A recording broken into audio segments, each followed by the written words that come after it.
یہاں پر میں تمہیں ایک سبق آموز واقعہ سنانا ضروری سمجھوں گا. یہ کوئی عام واقعہ نہیں بلکہ یہ وہ انجام ہے جو انسان خود اپنے ہاتھوں سے لکھتا ہے اور اپنی آنکھوں سے دیکھتا بھی ہے. کہتے ہیں دلہی کا شہر تھا. شہر کے آخری کنارے پر ایک بہت بڑا کچرے کا ڈھیر لگا ہوا تھا. دلہی کا شہر تھا اور شہر کے آخری کونے پر ایک بہت بڑا کچرے کا ڈھیر لگا ہوا تھا. آپ جانتے ہیں کہ کچرے کے ڈھیر میں بدبو کے سوا کچھ نہیں ہوتا, مگر حیرت کی بات یہ تھی کہ اسی بدبو, اسی گندگی اور اسی ذلت کے درمیان ایک 40 سالہ شخص اپنی زندگی گزار رہا تھا. اسی بدبو کے اندر 40 سالہ شخص اپنی زندگی کی شب و روز گزار رہا تھا. لوگ شہر میں عزت ڈھونڈتے ہیں مگر وہ شخص کچرے کے ڈھیر میں اپنی بدبختی کو رو رہا تھا. جو بھی وہاں سے گزرتا تھا تو وہ شخص آہستہ آہستہ اٹھتا اور بلند آواز میں کہتا, لوگو مجھ سے عبرت حاصل کرنا, جو میں نے کیا وہ مت کرنا. اس کا ایک ہی جملہ تھا. جو بھی شخص وہاں سے گزرتا, اس کے قریب سے یا دور سے یا جہاں تک اس کی آواز پہنچ پاتی, وہاں سے جو شخص بھی گزرتا تھا تو یہ شخص کہتا تھا, لوگو مجھ سے عبرت حاصل کرنا, جو میں نے کیا ہے وہ مت کرنا. اس کی بات میں دکھ بھی تھا اور ہمیشہ کے لیے پچھتاوا بھی تھا. لوگ اس جملے کو سنتے, چند لمحے کے لیے ٹھہرتے اور پھر اپنی اپنی مصروفیات میں آگے بڑھ جاتے. ہر کوئی اسے نظر انداز کرتا مگر وہ شخص ہر آتے جاتے شخص کو بلند آواز میں یہی کہتا تھا, لوگو مجھ سے عبرت حاصل کرنا, جو میں نے کیا ہے وہ مت کرنا, جو میں نے کیا ویسا مت کرنا. اگر کرو گے تو یاد رکھنا تمہارا انجام بھی میری طرح کا ہی ہوگا. یہ بات وہ روز دہراتا تھا. ہر گھنٹے بعد, ہر آدھے گھنٹے بعد وہ یہ جملہ دہراتا تھا, بغیر تھکے بغیر رکے, جیسے اسے معلوم ہو کہ اس کے پاس کہنے کو اب یہی ایک جملہ بچا ہے, اس ایک جملے کے سوا اور کچھ بھی نہیں بچا. اس لیے وہ بار بار کہتا تھا, لوگو مجھ سے عبرت حاصل کرنا, جیسے میں نے کیا ہے ویسا مت کرنا. حیران کن بات یہ تھی کہ اسی شہر میں ایک آوارہ کتا بھی رہتا تھا جو ہر شام کہیں نہ کہیں سے اپنے دانتوں میں کچھ نہ کچھ اٹھا کر اس کے پاس آتا تھا. کبھی بچا ہوا کھانا, کبھی کوئی سوکھی روٹی, اور وہ کتا سوکھی روٹی اٹھا کر نا خاموشی سے اس شخص کو دے دیتا یا اس کے سامنے رکھ دیتا, اور یہ شخص ادھر ادھر دیکھتا کہ کوئی دیکھ تو نہیں رہا. پھر چپکے سے کتے سے لیا گیا کھانا, کتے سے لی گئی روٹی اٹھاتا, کھا جاتا, اپنی بھوک مٹا لیتا. کچرے میں پڑا ہوا یہ بدقسمت شخص دن رات روتا تھا. کتے کے منہ سے نکلا ہوا روٹی کا ٹکڑا بھی کھاتا تھا, بھوک مٹاتا تھا, دن رات روتا تھا. روتے روتے ہاتھ اٹھا کر دعا بھی مانگتا تھا, اللہ مجھے معاف کر دے, مگر اس کی کوئی بھی دعا قبول نہیں ہوتی تھی. وقت گزرتا رہا, آنسو ختم نہ ہوئے, دن رات روتا رہا, فریادیں نہ بدل سکیں, اور ہر نئی صبح اس کے لیے ایک نئی آزمائش لے کر آتی تھی. وہ باتوں باتوں پر یہ ایک ہی جملہ دہراتا رہتا تھا کہ لوگوں مجھ سے عبرت حاصل کرنا, جو میں نے کیا ہے وہ مت کرنا. اللہ کا کرنا ایسا ہوا کہ اسی دور کے بادشاہ نے ایک رات خواب میں دیکھا. خواب کی دنیا میں کسی کہنے والے نے کہا, اے بادشاہ جلدی سے جاؤ, دلہی کے شہر کے کچرے کے ڈھیر پر ایک شخص اپنی زندگی گزار رہا ہے, اسے اپنے پاس لے آؤ اور اپنی دولت کا وزیر خزانہ بنا دو. یہ خواب دیکھنا ہی تھا کہ بادشاہ کی دونوں آنکھیں کھلی کی کھلی رہ گئیں. دل میں ایک عجیب سی گھبراہٹ پیدا ہو گئی, نیند یکا یک غائب ہو گئی. بادشاہ بستر پر اٹھ بیٹھا, دیر تک یہی سوچتا رہا کہ یہ کیسا حکم ہے, یہ کیسا خواب ہے. اتنی بڑی سلطنت, اتنا بڑا خزانہ, اور خزانے کا وزیر وہ شخص جو کچرے کے ڈھیر پر پڑا زندگی گزار رہا ہے. بادشاہ نے خود کو سمجھایا کہ شاید یہ محض ایک خیال ہے, یہ محض ایک عام سا خواب ہے. یہ سوچ کر دوبارہ بادشاہ لیٹ گیا, آنکھیں بند کر لیں, مگر جیسے ہی دوسری مرتبہ نیند آئی تو وہی خواب پھر سے سامنے آ گئے. وہی آواز, وہی حکم, اس بار اور بھی واضح انداز میں دکھایا گیا کہ اے بادشاہ دیر مت کر, دلہی شہر کے کچرے کے ڈھیر پر ایک شخص بڑی ذلت کی زندگی گزار رہا ہے, اسے وہاں سے اٹھاؤ اور اپنے خزانے کا وزیر خزانہ بنا دو. اس مرتبہ خواب میں کوئی ابہام نہیں تھا, اس مرتبہ خواب میں کوئی کمی نہیں تھی, پیغام بالکل صاف تھا. اچانک بادشاہ کی آنکھ کھل گئی, دل زور زور سے دھڑک رہا تھا. اب اسے یقین ہو چکا تھا کہ یہ خواب نہیں بلکہ اللہ کی طرف سے ایک خاص اشارہ ہے. وہ جان چکا تھا کہ یہ خواب جھوٹے خوابوں میں سے نہیں بلکہ اللہ کی طرف سے ایک واضح اشارہ ہے. جیسے ہی صبح کا سورج طلوع ہوا میرے بھائیوں, تو بادشاہ نے فوراً ایک عالم صاحب کو بلایا. یاد رہے اس دور میں جب بڑے بڑے بادشاہوں کو کوئی مسئلہ درپیش آتا تھا تو وہ امیروں کو نہیں بلاتے تھے بلکہ عالموں کو بلایا کرتے تھے, دینداروں کو بلایا کرتے تھے, کیونکہ وہ جانتے تھے کہ دولت مسئلہ بڑھاتی ہے مگر علم مسئلہ حل کرتا ہے. علم صرف فتویٰ نہیں دیتا, وہ دل کو راستہ بھی دکھاتا ہے, وہ حق اور باطل میں فرق بھی سمجھاتا ہے. اس دور کے بادشاہ اپنی حکومت کو علم کے سہارے سنوارتے تھے, یہی وجہ تھی کہ فیصلوں میں انصاف ہوتا تھا. مگر آج تو سب کچھ الٹ پلٹ ہو گیا ہے نا. آج مسئلہ ہو تو علم والے کو نہیں دولت والے کو بلایا جاتا ہے. آج عقل کی جگہ پیسہ بولتا ہے اور حق کی جگہ مفاد فیصلہ کرتا ہے. یہی وہ تبدیلی ہے جس نے سکون کو بے چینی میں اور عدل کو انتشار میں بدل دیا ہے. کیونکہ جب رہنمائی علم کے بجائے دولت کرنے لگے تو پھر معاشرے کا بگاڑ یقینی ہو جاتا ہے. خیر میرے بھائیوں، بادشاہ نے عالم کو بلایا، اسے تنہائی میں بٹھایا اور پچھلی رات کا پورا خواب سنایا۔ بادشاہ کا خواب سننے کے بعد عالم صاحب نے چند لمحے خاموشی اختیار کی، پھر آہستہ آواز میں بولے، بادشاہ سلامت، آپ کا خواب بالکل سچا ہے۔ میں نے اپنی ان آنکھوں سے اس شخص کو دیکھا ہے، وہ دن ہی شہر کے کچرے کے ڈھیر پر لیٹا رہتا ہے اور وہ روزانہ آنے جانے والوں کو یہی کہتا ہے، اے گزرنے والوں، مجھ سے عبرت حاصل کرنا، جو میں نے کیا ایسا مت کرنا۔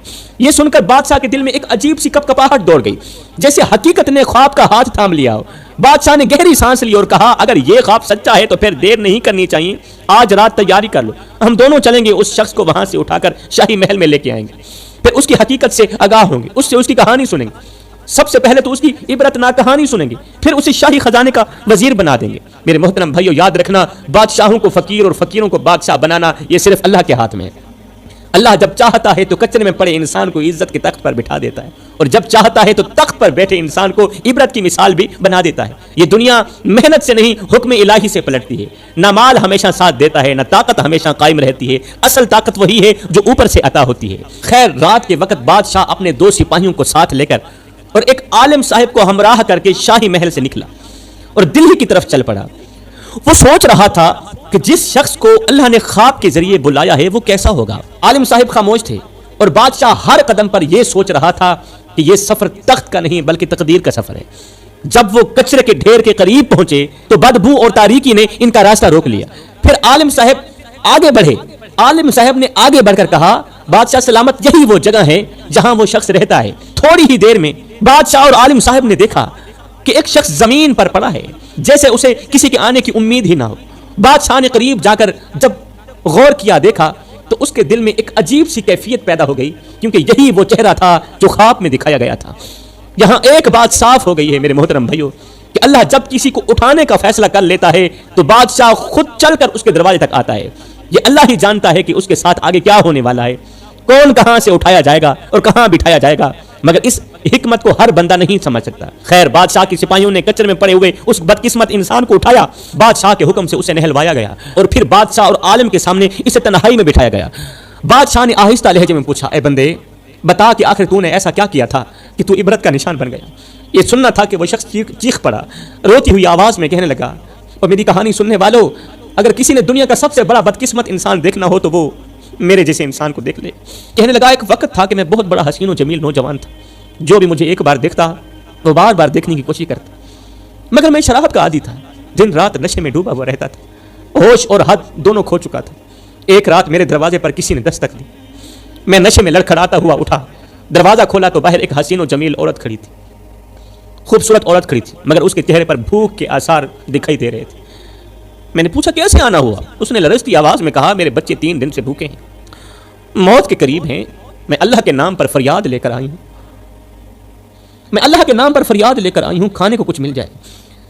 میں نے کیا کیا، اس عورت کو اندر آنے کو کہا۔ وہ عورت جب اندر داخل ہوئی تو میں نے پیچھے سے دروازہ بند کر دیا اور کنڈی لگا دی۔ میں نے اسے کمرے میں بٹھایا اور خود اس کے سامنے بیٹھ گیا۔ پھر میں نے اس کے حسن کی تعریف کرنا شروع کر دی۔ میرے منہ سے اپنے حسن کی تعریف سن کر وہ عورت چونک گئی، ڈر گئی، اس کی آنکھوں میں خوف اترا، اسے اندازہ ہو گیا کہ کہیں آج اس کی عزت خطرے میں نہ پڑ جائے۔ اس وقت میں نشے میں تھا، شیطان میرے سر پر سوار تھا، عقل بالکل خاموش تھی اور نفس بول رہا تھا، جیسے جیسے میں کہتا جاؤں بس ویسے ویسے تو کرتا جا اور لطف اٹھاتا جا۔ پھر کیا ہوا، میں نے اس بھوکی عورت پر جبر کیا، اس کی آواز دبانے کی کوشش کی، اور وہ ظلم کر بیٹھا، وہ زیادتی کر بیٹھا جس کا تصور بھی انسان کو کانپنے پر مجبور کر دیتا ہے۔ اور جب یہ سب کچھ ہو چکا تھا تو بھی شیطان نے میرا پیچھا نہ چھوڑا۔ شیطان نے کہا، اب اسے زندہ مت چھوڑنا، اگر یہ زندہ باہر گئی تو تیری بدنامی ہوگی۔ پھر کیا ہوا، شیطان کی باتوں پر آ کر جب میں نے اس بھوکی عورت کی جان لینے کی کوشش کی تو اس کے لبوں سے چند جملے نکلے اور وہ روتی ہوئی کہنے لگی، اللہ تو گواہ رہنا، میں صرف خیرات مانگنے آئی تھی، اللہ میں صرف ایک روٹی مانگنے کے لیے آئی تھی، میں غریب تھی، میں ایک روٹی کے بدلے عزت بیچنے نہیں آئی تھی، مجھ پر جبر کیا گیا، مجھ پر ظلم کیا گیا۔ یا اللہ، اگر قیامت کے دن یہ بدقسمت اور درندہ انسان جنت میں چلا گیا تو میں تیری جنت میں داخل نہیں ہوں گی۔ بس یہ کہتے ہوئے وہ عورت موت کی گھاٹ اتر گئی۔ بس پھر کیا ہوا، اس عورت کے مر جانے کے بعد میرا عروج آہستہ آہستہ زوال میں بدلنا شروع ہو گیا، میری خوبصورتی بدصورتی میں بدلنی شروع ہو گئی، چہرے کی رونق چھن گئی، آنکھوں کی چمک ماند پڑ گئی اور میں دن بدن کمزور ہوتا چلا گیا، میرا مال جاتا رہا، میرا وقار ختم ہو گیا۔ اور پھر نوبت یہاں تک آ پہنچی کہ کہ میں نے خود کو تکلیف دینا شروع کر دیا. 10 سال کا طویل عرصہ گزر گیا ہے, میں کچرے کے ڈھیر پر پڑا زندگی کے مشکل دن گزار رہا ہوں, مگر اللہ میری توبہ قبول نہیں کر رہا, اللہ میرا رونا قبول نہیں کر رہا. اللہ نے اس مظلومہ عورت کی دعا قبول کی مگر میرا رونا قبول نہیں کر رہا. اس کی یہ عبرتناک کہانی سن کر بادشاہ اچھی طرح سمجھ چکا تھا کہ یہ خواب بالکل سچا تھا, کیونکہ اللہ کے سامنے جو شخص سچے دل سے رو کر توبہ کرے اللہ تعالیٰ اس کی توبہ ضرور قبول کرتا ہے. مگر اس شخص کے معاملے میں اللہ کا فیصلہ کچھ اور تھا. اللہ تعالیٰ نہیں چاہتا تھا کہ یہ شخص رونے کے ذریعے پاک ہو جائے. یہ شخص جب روتا تھا تو اللہ تعالیٰ کی رحمت جوش میں آتی تھی, اللہ کا رحم جوش میں آتا تھا, اللہ تعالیٰ اسے بخشنے پہ آتا تھا. مگر اس عورت نے کہا تھا, اللہ اگر یہ کمینہ تیری جنت میں چلا گیا تو میں تیری جنت میں داخل نہیں ہوں گی. اللہ تعالیٰ اس کی توبہ قبول نہیں کرنا چاہتا تھا, اس لیے اللہ نے چاہا کہ اسے دنیا کی اور زیادہ آزمائش میں ڈال دیا جائے. اللہ نے چاہا کہ اسے خزانے کا وزیر اعظم بنا دیا جائے تاکہ یہ دنیاوی خواہشات میں دفن ہو جائے, نفسانی لذتوں میں گم ہو جائے اور رونا بھی بھول جائے, توبہ کرنا بھی بھول جائے. یاد رکھنا, جب اللہ کسی انسان کو مہلت نہیں دینا چاہتا تو وہ اسے دنیا کی آسائشوں میں الجھا دیتا ہے, ہاں, تاکہ وہ عیش میں ڈوب کر اللہ کی یاد سے سرے سے ہی غافل ہو جائے. دوسرے ہی دن بادشاہ نے اس بدقسمت شخص کو شاہی خزانے کا وزیر اعظم بنا دیا. جب وہ خزانے کا وزیر اعظم بنا تو اس نے پھر رونا چھوڑ دیا, توبہ کرنا بھول گیا اور پہلے سے زیادہ دنیا کی لذتوں میں ڈوب گیا, پہلے سے زیادہ گناہ کرنے لگا, پھر پہلے سے زیادہ شرابیں پینے لگا. 20 سال اس نے نفس پرستی اور خواہشات کے پیچھے گزار دیے اور پھر ایک دن کیا ہوا, زندگی کا سورج غروب ہو گیا, اس کا انتقال ہو گیا. مگر اصل انجام اس کے مرنے کے بعد سامنے آیا. جب اس بدقسمت وزیر کی قبر کھودی گئی تو قبر کے اندر سکون نہیں بلکہ عذاب تھا. قبر سانپوں, کیڑوں اور بچھوؤں سے بھری ہوئی تھی اور ہر طرف قبر کے اندر آگ ہی آگ تھی. یوں لگتا تھا جسے جہنم کے تمام دروازے قبر کی طرف کھول دیے گئے ہوں, کیونکہ اسی قبر کے دائیں بائیں اس مظلوم عورت کے 2 بچے دفن تھے. دائیں بھی ایک بچہ دفن تھا, بائیں بھی ایک بچہ دفن تھا. وہ بچے جو بھوک کی وجہ سے ماں کی جدائی میں مر گئے تھے. ایک کی قبر ایک طرف تھی, دوسرے کی قبر ایک طرف تھی, درمیان میں اس ظالم کی قبر آ گئی, اس لیے اس کی قبر جہنم کے گڑھوں میں سے ایک گڑھا بن چکی تھی. یہ انجام سب کے لیے عبرت بن گیا. یہ ثابت ہو گیا کہ دنیا کی دولت کبھی انجام نہیں بنتی اور مظلوم کی آہ کبھی خالی نہیں جاتی.